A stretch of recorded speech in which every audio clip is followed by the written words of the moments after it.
Oi, eu sou a professora Gabriela Leal, a tia Gabi de Direito.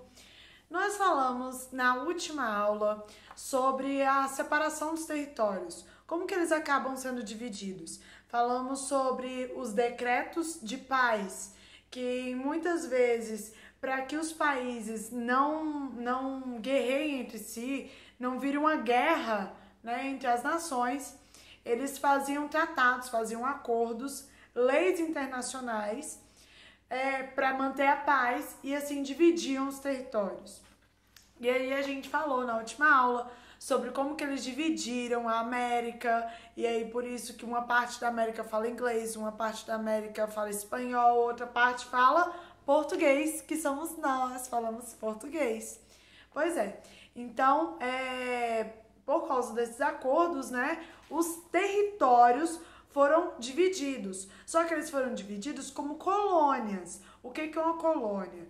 Era uma terra, um lugar que pertencia a um outro país. E aí, como a gente viu no mapa na aula passada, tinha a Espanha, por exemplo, que era dona de uma terra aqui na América.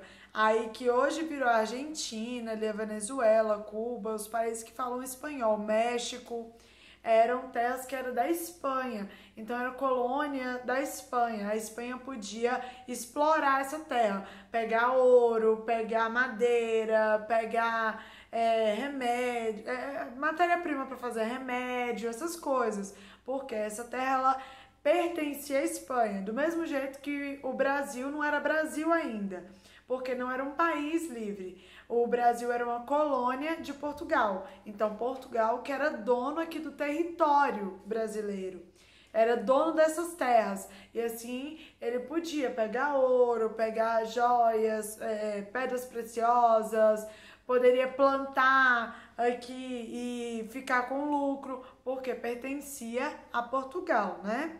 Então, só ter um território dividido não significa que um lugar seja um país.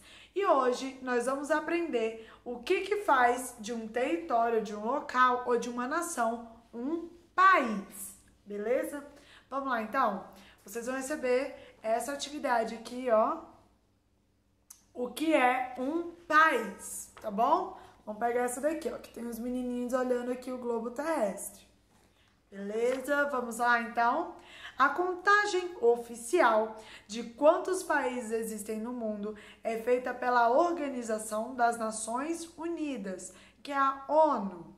Organização, aí pego o O, das Nações, aí pego o N, Unidas, aí pego o U, por isso que fica ONU. Beleza? Isso é tipo uma reunião. Eles juntaram vários países e aí eles juntos, eles fazem os acordos para manter a paz, decidem as coisas que é de interesse do mundo todo. Tudo é decidido ali pela ONU. E aí ela é quem gera muitos, digamos assim, tratados que eles serviriam como um conselho. Tipo assim, nós temos a carta de Direitos Humanos das Nações Unidas. Essa Carta de Direitos Humanos ela tem força de lei. Não pode chegar aqui no Brasil e falar que olha aqui tá a Carta das Nações Unidas, aqui é a Carta da ONU, então eu vou te processar porque você não está cumprindo a Carta da ONU. Não vale. A gente não pode usar como se a Carta da ONU fosse uma lei aqui do Brasil. Mas ela serve como um conselho. Como assim? Ela serviu de inspiração, porque muitos dos nossos direitos humanos, tipo direito à vida, direito de ir e vir, esses direitos, eles vieram dessa Carta da ONU. Como? Pegaram essa carta e falaram assim, nossa, isso é bom. Ah, isso eu também gostei. E aí colocaram dentro da nossa Constituição Federal. E aí a Constituição Federal, que é o nosso livro principal de leis e regras, a nossa lei principal, a mais importante, que é a nossa Constituição Federal, então ela vem nos dar direitos que primeiro apareceram lá nessa Carta da ONU. Então a Carta da ONU serviu como um conselho, como inspiração. E hoje, as regras que tem lá valem aqui no Brasil por causa da lei lá, do que está escrito lá? Não. Vale aqui no Brasil porque a gente escreveu o que tinha lá também aqui no Brasil, na nossa Constituição Federal, está escrito que nós temos o direito à vida. E aí, por isso que vale aqui, entendeu? Então, a Organização das Nações Unidas, a ONU. Então, a contagem oficial, né? Quem fala assim que é o mais certo na contagem é o da ONU. O que todo mundo usa é o número da ONU. Mas tem alguns países que a gente considera país, mas ainda não tem bem todos os requisitos, só porque ainda não é reconhecido por outros. Mas a gente vai chegar lá. Vamos lá. Para a ONU, existe um total de 193 países reconhecidos, mas outras instituições contam até 205 países. A FIFA, por exemplo, que é de futebol, a FIFA conta muito mais países do que a ONU. Isso acontece porque eles têm critérios, características diferentes para considerar as pessoas em um território como um país. A definição do termo país só começou a ser utilizado depois da Convenção Internacional de Montevidéu, em 1933. Foi depois dessa convenção também que foi criada a Organização das Nações Unidas, que é a ONU. Foi quando as pessoas começaram a se organizar, os países começaram a se organizar para buscar formas de viver em paz entre as nações. E aí, eles começaram a criar, então, conceitos, características para dizer, então, beleza, só países podem fazer parte. Aí, até aí tudo bem. Aí eles foram decidir, então, o que é um país? E aí foram decidir o que fazia de um território, de pessoas morando juntas ali no mesmo território, o que faria desse território um país. Então, tem alguns critérios, algumas características. A definição do termo só começou em 1973, com base nas características determinadas por essa convenção. Um país não representa apenas a extensão territorial homogênea. Meus amores, sempre que a gente falar, lembra da massa de bolo?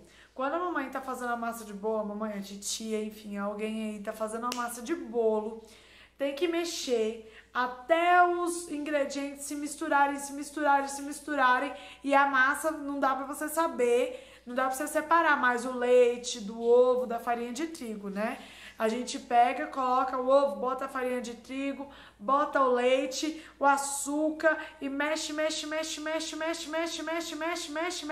até virar uma massa igual. Ela vira uma massa todinha por igual. Não dá pra você separar o que é ovo, o que é leite lá dentro.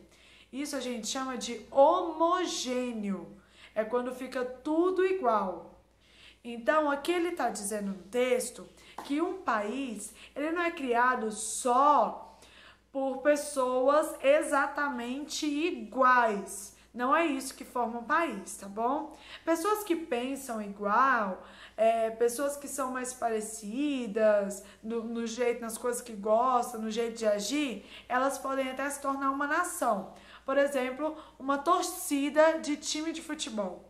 Quando fala assim, a nação rubro-negra, que é como eles se referem à torcida do Flamengo. Isso quer dizer o quê?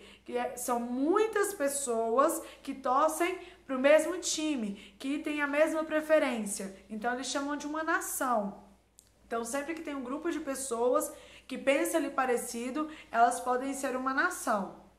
Só que ser um país não é formado só por pessoas que pensam parecido. Por isso, no Brasil, nós temos vários times. Não existe só o Flamengo, né? Até porque também não teria graça nenhuma, né? Imagina um campeonato com um time só. Não ia ter campeonato, né? Mas, enfim, voltando aqui. Um país, então, é tipo os times de futebol. A gente vai ter Fluminense, Vasco, Corinthians, Palmeiras, Atlético, Grêmio,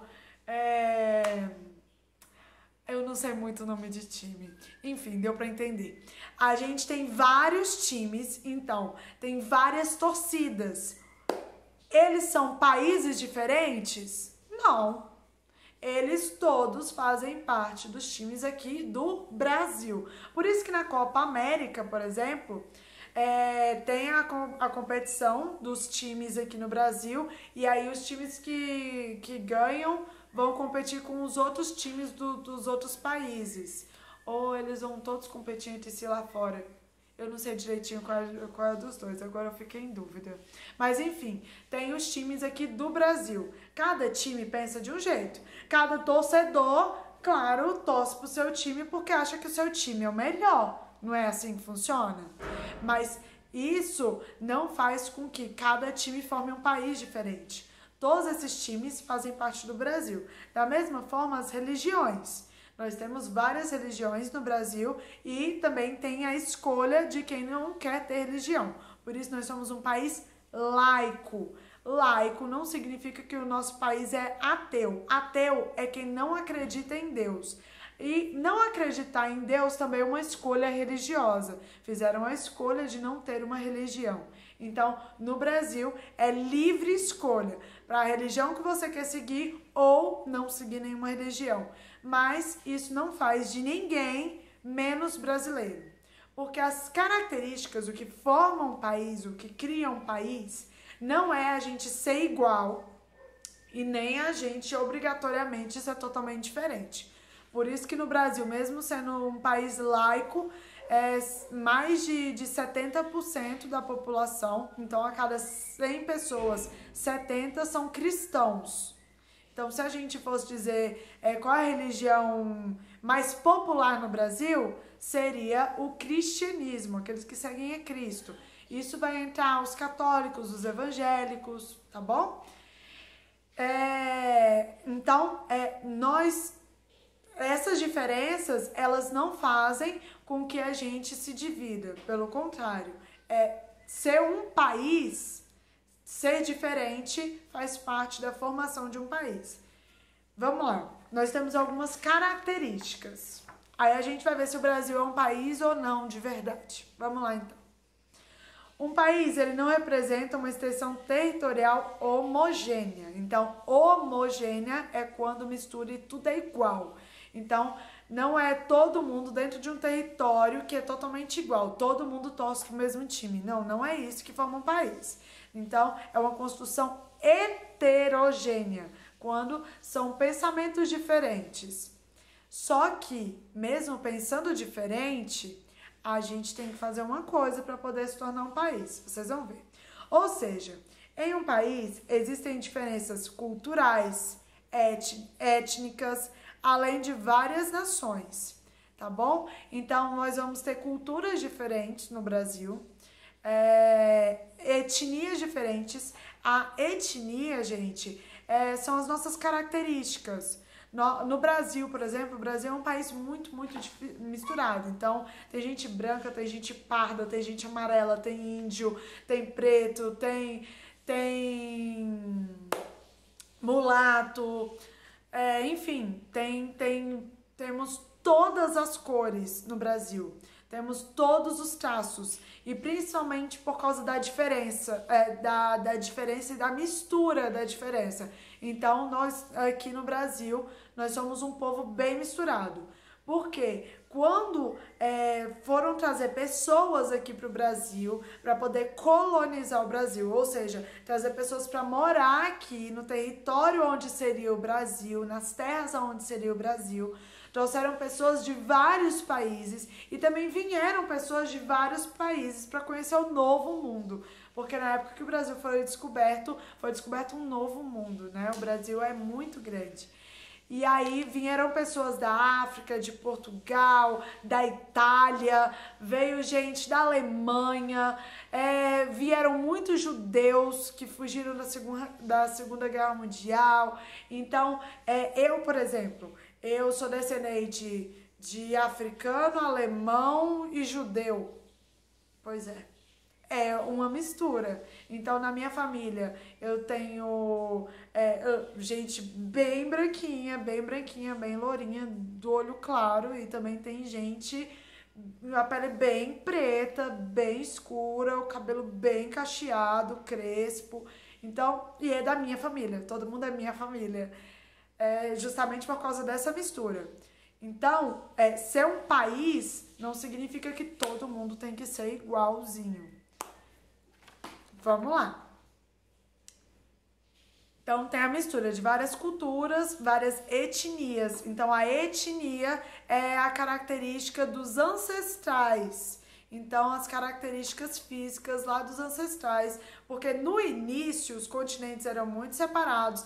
Viajar para lugares muito longes era mais difícil. Então, as pessoas eram mais distantes, um país do outro era mais distante, então as pessoas acabavam que não se misturavam muito, não se casava gente diferente de outras nações porque moravam muito longe, então acabava não misturando muito. Então essa falta de mistura fazia com que os países, os povos fossem bem diferentes. Tipo hoje na China.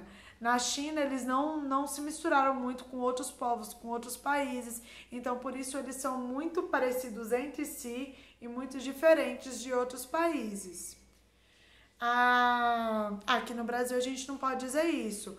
Tem também alguns países da África. A África do Sul, por exemplo. A África do Sul, a galera é branca. Aí na África do Norte é que o pessoal é mais preto, né? Tem a pele mais preta. O pessoal tem a pele mais escura, mas é mais no norte. No sul, o pessoal é mais branco. É por causa da diferença, a distância ali dos países. Vamos lá, então. De acordo com a ONU, uma unidade política só se torna país quando? Então, primeiro, vamos ter que ter um território. Vamos ter que ter uma terra, um lugar. Beleza? Só que só ter um lugar já forma um país? Não, porque o Brasil primeiro tinha terra. Aí a terra era inclusive dos índios, né? Não era nem dos outros. Eles chegaram, os índios já estavam. Mas, o que aconteceu? Tinha um povo, tinha uma terra. E já era um país? Não. O Brasil foi primeiro uma colônia. Primeiro era uma terra que pertencia a um outro país para ser explorado. Então, só ter o território não basta para ser um país. Primeiro precisa ter o território, depois precisa se organizar. Vamos lá, então. Possui limites demográficos delimitados. Primeiro, o Brasil, ele vai ter que ter o seu próprio desenho. Tá vendo aqui aqui é um continente todo. Aqui, ó, essa terra toda se junta. Esse daqui é o continente americano. Ó, o Canadá vai estar aqui em cima, aí aqui vai ter os Estados Unidos, aqui vai ter o México, o Brasil vai estar aqui, a Argentina vai estar aqui nesse cantinho aqui. Então, esses países estão todos dentro aqui do continente americano. Só que, primeira coisa, para a gente ter um país, a gente vai ter que ter o desenho dizendo aqui até onde vai o nosso território. Então, não tem a cerca de casa? É mais ou menos isso. O Brasil, ele tem que ter essa cerca, tem que ter esse limite. Então, a primeira coisa, a gente vai ter que ter um território com o limite ali certinho. Olha, até esse centímetro aqui é Brasil. Outra coisa, população residente. Não adianta ter um limite, aí o povo só passa por lá. Ninguém nasce lá, ninguém mora lá. Não é país, tá bom? Então lá tem alguns países, lá alguns lugares lá na Antártida, por exemplo, que não é país. Porque é muito, muito, muito frio, então ninguém mora lá. Tem os lugares que tem os iglus e tal, mas tem alguns lugares lá da Antártida que não vira país, porque não tem ninguém morando. Então, tem o local? Tem o terreno? Tem. Só que tem alguém morando lá? Não tem ninguém morando. Então, não pode ser país. Então, para ser país, tem que ter um povo que vai ficar lá, que vai morar lá, que vai ter filhos lá. Aí tem a população que já vai nascer lá. Então, já vai ser desse país, tá bom? Tem que ter uma nação, tem que ter um povo que resida, que seja residente. Ser residente significa morar. que more lá. Possui moeda e autonomia econômica. Então, nós temos a nossa própria moeda. São as moedinhas que a gente fala de moeda? Não, moeda é como a gente chama o nosso dinheiro. Todo dinheiro a gente chama de moeda. Qual é a moeda do Brasil? O real. Esse é o nosso dinheiro, tá bom? É o real. Então, o dinheiro a gente chama de moeda. Autonomia econômica. Nós não precisamos pedir para ninguém para comprar, para vender, para decidir como é que vai ser a nossa economia. Então, nós somos independentes dos outros países. E isso também é necessário para ser um país. Além de reconhecimento nacional. Então, além da gente ter um território, ter um povo que mora lá, ter a nossa própria moeda, ter a nossa organização política. Então, nós vamos ter que ter ou presidente, ou rei, ou imperador, ou enfim, nós vamos ter que ter a nossa organização política. Além de tudo isso, nós ainda temos que ser reconhecidos por outros países. Ó, existe um lugar na China que é chamado de Taiwan. Taiwan foi um pedaço da China que se revoltou, que não queria saber do comunismo lá. E aí a China é chamada de China capitalista. E aí foi contra o chefe de estado lá, o chefe de governo lá da China. E aí eles queriam formar o próprio país deles. E aí eles criaram Taiwan. Só que Taiwan não é reconhecido pelos outros países ainda, não é reconhecido pela ONU como país. Aí fica difícil dele ser considerado país por causa do reconhecimento de outros países. Aí tem países que reconhecem Taiwan como país e tem outros países que não reconhecem. Então, para algumas coisas, ele pode entrar como país, às vezes num campeonato, nas Olimpíadas ou na Copa do Mundo, em alguma coisa assim. Algumas organizações podem considerar como país, deixar que ele participe como país, mas outros não, e aí eles têm que entrar participando junto com o restante da China. Então, o reconhecimento, ter os outros países também acreditarem que aquele lugar, aquela organização, reconhecerem aquelas pessoas como país, é um dos requisitos para ser país. Então, tem que ser reconhecido pelos outros. Esses são os requisitos para ser país. O Brasil é um país porque nós temos o nosso território, ele é delimitado certinho. Dentro aqui da América, tá vendo? Dentro da América do Sul aqui, onde nós estamos, aqui vai ter o Brasil, nosso territóriozinho aqui, tem o desenho do Brasil certinho. Na próxima aula a gente vai falar um pouco mais das características do Brasil. Mas aí o Brasil tem o território fechadinho, bonitinho. Nós temos organização política, nós temos aqui presidente, nós temos senadores, deputados, prefeitos, vereadores. Nós temos autonomia econômica, isso quer dizer que nós mandamos a nossa economia, nós mandamos o nosso dinheiro aqui do Brasil, o que a gente vai comprar, o que a gente vai vender. E nós temos o reconhecimento dos outros países, os outros países reconhecem o Brasil como país, e nós temos um povo que, por mais diferente que seja, diversificado, é um povo que mora aqui, que reside aqui, que nasceu aqui. Nós somos brasileiros com muito orgulho, e essas diferenças eu gosto muito, eu amo o Brasil pelas nossas diferenças, eu acho que isso nos faz mais fortes, mais bonitos também. Na atividade de hoje, agora é a sua vez. Vocês vão virar a folha, tá bom? Ó, tá aqui, ó, vire a folha. Vocês vão virar assim pra fazer atividade. Vocês não precisam fazer atividade com a folha assim, com o desenho, tá? Vocês vão ler assim, aí depois vire a folha. Vamos colorir bem bonito o nosso mapa mundi, como é chamado um mapa que mostra o mundo todo. Então, um mapa que mostra todos os continentes, que mostra o mundo todo, é chamado de mapa mundi. E aí eu trouxe o mapa mundi bem bonitinho para vocês colorirem, tá bom? Bem bonito aí, ó, o barco aí, ó, eles fazendo as viagens viagem de avião, de trem e descobrindo o mundo. E aqui nós temos a divisão aqui dos continentes primeiro, tá? Que são os territórios que são divididos aqui pela água. Aqui o continente africano, o continente europeu, aqui o continente asiático. Ó, continente americano, nós vamos ter aqui Estados Unidos, México, Brasil, Argentina. Aqui nós vamos ter África do Sul, África do Norte, Egito. Tá tudo aqui, ó, no continente africano. Aqui na Europa nós vamos ter aqui França, Inglaterra, deixa eu ver, Itália. Aqui na Ásia nós vamos ter Coreia do Norte, Coreia do Sul, vamos ter a China, deixa eu ver, mais pra cá, assim no cantinho aqui, ó, Oceania. Aí é pra vocês pintarem bem colorido, bem bonito o nosso mapa mundi. Um beijo, até a próxima aula e a gente vai conversar mais sobre as características do Brasil. Tchau!